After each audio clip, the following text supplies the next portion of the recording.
Magdi-design ka sa Canva, pwede ka kumita ng milyon? Canva is a very magical tool. With digital products kasi, once mo lang siya gagawin, you can sell it unlimited times. Paano naman sa mga hindi techie? Pwede ba nilang gawin yung negosyo mo na yan? Absolutely, kasi meron akong mga students na 50 years old. Ha? Kahit hindi ka creative, beginner-friendly platform si Canva for you to edit your own digital products. What are the struggles nung inuumpisahan mo itong journey mo as a business owner? Hindi ako creative. Pero paano mo nabebenta yun? That's the thing. Jane Maroke, the entrepreneur behind Jane Digitals, started as a senior high student. A passion for design and turned it into a thriving business. Through TikTok, she empowers others to earn passive income with digital products. Inspiring thousands with her creativity and determination. Alam mo na curious na ako. Parang mali yata ako ng negosyo pinasok eh. Kasi ang ganda niya na, isipin mo Canva lang eh. Lahat naman tayo halos siguro may Canva na, di ba? Yes. Napakaganda ng business model mo, no? Tumutulong ka para makapagbenta sila nang wala silang hawak na physical na product. Paano ito? Basically, gagawa ka kasi ng isang product sa Canva. As we all know, lahat tayo, meron tayong Canva sa phone natin, sa tablet natin, without knowing na pwede pala natin itong gamitin to earn money. Pwede kang yumaman sa Canva? Yes, pero not inside Canva. You're just going to use it as a tool para gumawa ka ng sarili mong digital products and sell them online. Sino yung mga bumibili nito? Yung mga tao na mas gusto talaga na mas mapais yung time nila. Instead of like creating a physical product, mas okay kasi kung maa-access nila sa phone nila or sa tablet nila. Meron din namang ibang mga bumibili na bibili sila ng digital copy and sila na yung magpiprint.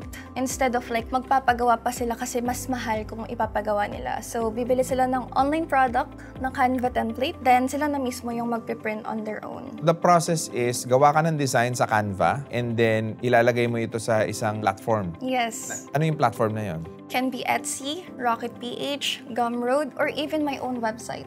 Buong mundo. Yes. Kasi si Etsy, very wide yung platform niya. And usually yung mga consumers or customers ko is from US, Canada, UK, and marami pang iba. Ilang taong ka na? 21. At 21 years old, magkano yung kinikita ng ganito? 6 digits with Canva and digital products. Monthly? Yes. Parang mali yata ako ng negosyong pinasok ah. Magdi-design ka sa Canva, pwede ka kumita ng milyon? Yes, kasi here's the thing. Yung physical products kasi kailangan mo mag-restock, kailangan mo mag-inventory. Correct. So, nagpapaikot ka ng pera with it. Pero with digital products kasi, once mo lang siya gagawin, you can sell it unlimited times without inventory or stocks. So what are the struggles nung inuumpisahan mo itong journey mo as a business owner? Hindi ako creative. Pero paano mo nabebenta yon? That's the thing. That's why Canva is a very magical tool kasi lahat ng features ni Canva, it's so easy to use. So kahit hindi ka creative, beginner-friendly platform si Canva for you to edit your own digital products. So yun talaga yung nakatulong sa akin. Paano naman sa mga hindi techie? Pwede ba nilang gawin yung negosyo mo na yan? Absolutely. Kasi meron akong mga students na 50 years old. Ha? Ang pinakamatanda ko na student na kumikita sa Canva and digital products, mainly sa Etsy, is 57 years old. Kumikita ng magkano? From my last update, na kaya niya na maka 5 to 6 digits per month. 10,000 to 100,000 pesos. Yes. 57 years old to ah. Yes. Hindi techie. Hindi techie, and it's all because of Canva. Alam mo na curious na ako. Parang mali yata ako ng negosyo pinasok eh. Kasi ang ganda niya na, isipin mo Canva lang eh. Lahat naman tayo halos siguro may Canva na, di ba? Yes. And even at start, akala ko talaga too good to be true. Kasi even yung client ko sabi niya, oh, makaka 6 digits ka dyan. I'm like, what? As in, never ko pa kasi na-experience yun. Sanay ako sa mga klase ng sweldo na 17K per month. Pero right now, kinikita ko siya ng isang araw or less. Ano pa yung mga pwede bukod sa Canva na pwede nilang ibenta as digital product? They can do ebook templates. Busy books. Yun yung pinakapatok sa akin for now. Kasi ang main target doon, hindi yung kids yung parents. The parents na gustong yung anak nila is matuto from activity books. So that's one. And then yung isa, yung mga resume templates. Pero mas, if meron man ako ma-advise dun sa kung anong klaseng product, mas maganda kung mas specific yung product mo. Let's say resume for VA. Resume for photographers. Instead of just like saying resume na pangmalawakan. Kasi the more that you make it specific, the more nakilala mo kung sino yung target market mo and you know how to target them and to make them buy your product. Marami ka palang pwedeng gawin. Kumbaga, yan yung digital recto. Yes, kasi lahat naman na talaga is digital. Minsan di nila namamalayan na nakakabenta na pala sila ng digital products. Yung mga subscriptions sa YouTube, Netflix, those are example sales of digital products itself. Ang galing. This is a multi-billion or probably trillion industry na, no? Yes. Dito sa Pilipinas, ilan kayong kumikita ng ganyan? Well, yung mga kilala ko, I think nasa 3 or 4 na. Paano ka nag-i-start mag-design? At paano mo tina-target yung specific group of people na bibili nitong design mo? Well, magaling ako dun sa ideas kung sinong target market ko. So at that time, yung pinaka-first product ko is ebook template, which is yung mga tao na gustong gumawa ng sarili nilang books or ebook pero nahihirapan sila kung paano yung design, paano yung structure ng ebook nila. And dahil part din ako ng journalism nung high school ako, it was very easy for me to have that structure or idea pero not the designing. And dun na pumasok si Canva kasi marami siyang elements, features, graphics na made it easier for me to create an ebook. Tapos ang pinaka-best part pa dun is hindi na ako yung kukuha ng idea, title ng ebook or contents, yung client ko na bibili sa akin. So at that time, ebook siya for small business owner and for virtual assistant na gusto mag-share ng knowledge nila. Tapos yung template na yon, ibebenta mo siya sa platform. Yes, like Etsy. At that time, hindi pa masyadong patok yung Rocket PH. So sa Etsy talaga ako nag-start. Magkano yan binibili? Price range, nagsa-start siya from $17 up to $25 and pwede ko pa siyang taasan. Pero right now, yung pinakamahal is $25 per template. So it's not just like yung parang bundle, as in literal na isang template lang siya, isang ebook lang. Okay, for example, nabenta ko siya at, example, $100 ang total sales ko para mabilis compute ng mga viewers natin. Magkano ang kita mo dun? It depends dun sa Etsy fees kasi merong mga fees dun. Pero let's say transactional in a way na direct. So kung direct, lahat sa'yo na. Ganon? Pwede ka ba nila i-message directly? Yes, pwede nila ako i-message directly. Kasi nung una, nag-start talaga ako sa IG. Pinopost ko lang sa My Day ko, sa stories ko, without even knowing. Actually, hindi talaga ako sobrang business-minded. Hindi talaga. Pero I tried shifting my mindset na walang mangyayari kung hindi ko talaga susubukan. Nag-post lang ako hanggang sa meron akong parang client na taga-ibang bansa na nag-reach out sa akin and then interested siya dun sa ebook. Instant $100. And wala yung fees. Pero if ilalagay mo kasi sa Etsy, may mga fees yun. Pero ang kinaganda naman, passive siya. You don't have to answer inquiries. $100, 6,000 yun. Yes. Yung 6,000 pesos na produkto, gaano mo katagal gagawin yun? 2 to 3 hours. Tapos paulit-ulit bibilin sa'yo. Yes. 1 product per person. For you to have retention in this kind of business, you should have as many products that you can create. Nag-a-ads ka ba? Nung nagsistart ako, hindi. Dahil financial-wise, hindi ako ready for ads. But, nung mga times na yun, organic lahat. Hanggang sa nung nakaipon na ako, doon ako nag-invest sa ads. Yan ang negosyo na walang puhunan. 0 to low capital. Kasi for me, nag-invest ako sa Canva. Canva Pro. Don't get me wrong, hindi naman kailangan na mag-Canva Pro ka agad-agad. You can use for free. Pero for me kasi parang gusto ko na talagang, alam mo yun, gigil na gigil akong aralin lahat ng features, gamitin lahat ng elements. So, nag-pro ako that time. Pwede ka palang yumaman sa Canva Pro. Napaka-creative na ng mga Gen Zs ngayon, no? Gen Z,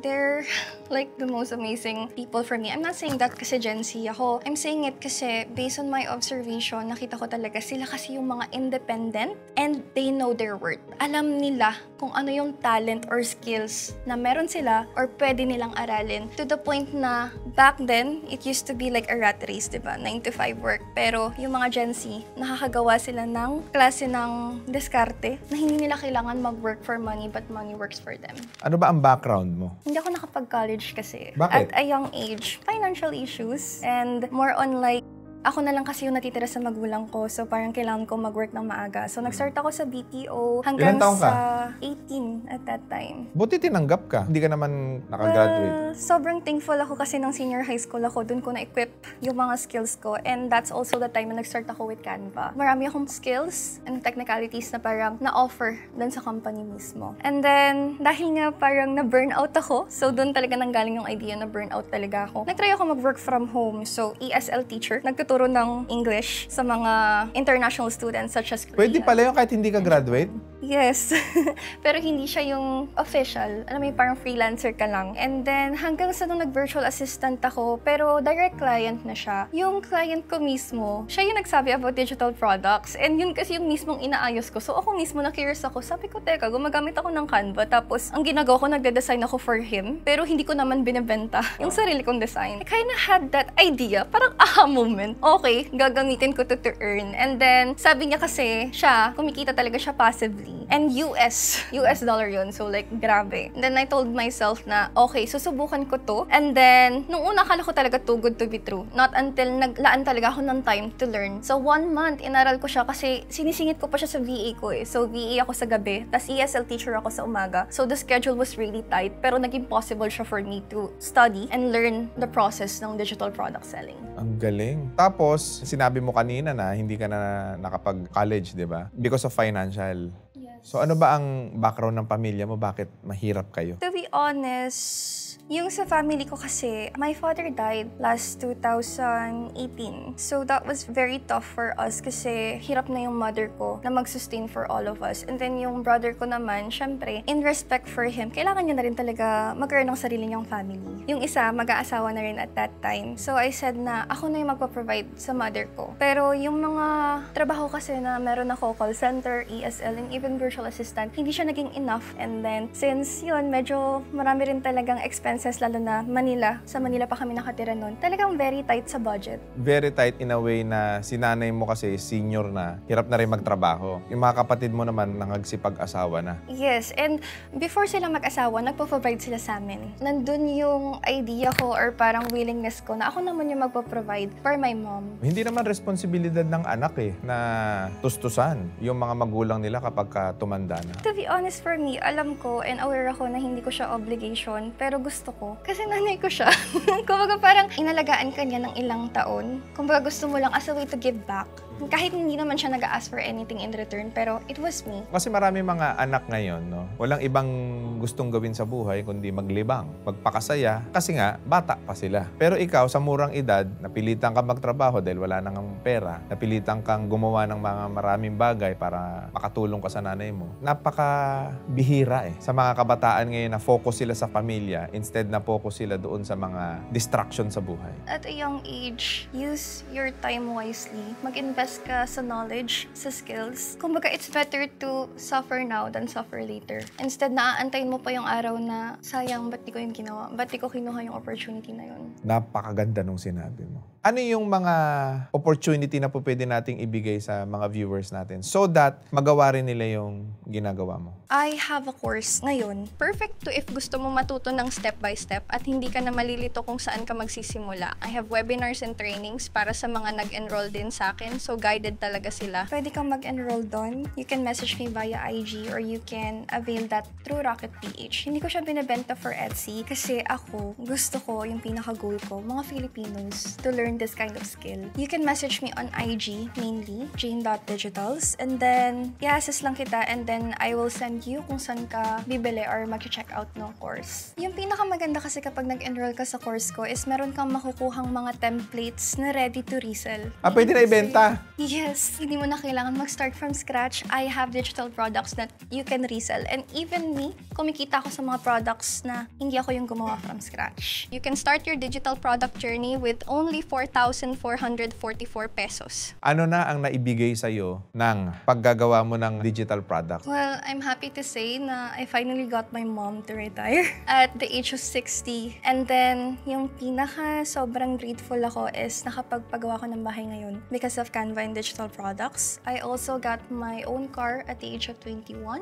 I got a physical business because of digital products. And nagkaroon ako ng 2 staycation units sa Azure. And consistent yung 6 to 7 digits na income ko monthly na bibili ko yung kailangan ko. And hindi lang siya basta kailangan, kahit yung gusto ko. And yung pinakamaganda is yung time freedom. And para dun sa mga nanonood ngayon, ano ang advice mo sa kanila dun sa mga nakikipagsapalaran sa buhay, sa mga gustong kumita rin? Hindi mo kailangan ng sobrang daming oras para mag-invest ka sa sarili mo. Kailangan mo lang talaga maglaan ng specific time or panahon para matuto yung isang skill. And once yung skill na yun, tinurn mo siya sa isang digital product. Kasi digital product is the best way for you to earn without actually working for someone else. So that is something for me na to break the cycle na kailangan mong magtrabaho para sa isang tao, you can actually be your own boss. Yan, thank you so much. Baka meron kang gustong batiin at pasalamatan? First of all, yung husband ko sa Denver. Oh, may asawa ka na.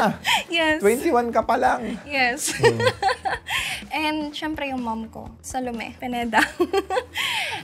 Sila talaga yung dalawang tao na sobrang nagpa-move sa akin na escape that rat race. And kasi gusto kong mag-spend ng time kasama sila instead of just being chained by work. Thank you so much. Alam mo, dami kong natutunan. Meron palang ganitong oportunidad sa digital world. Muli, maraming salamat and God bless sa inyo lahat.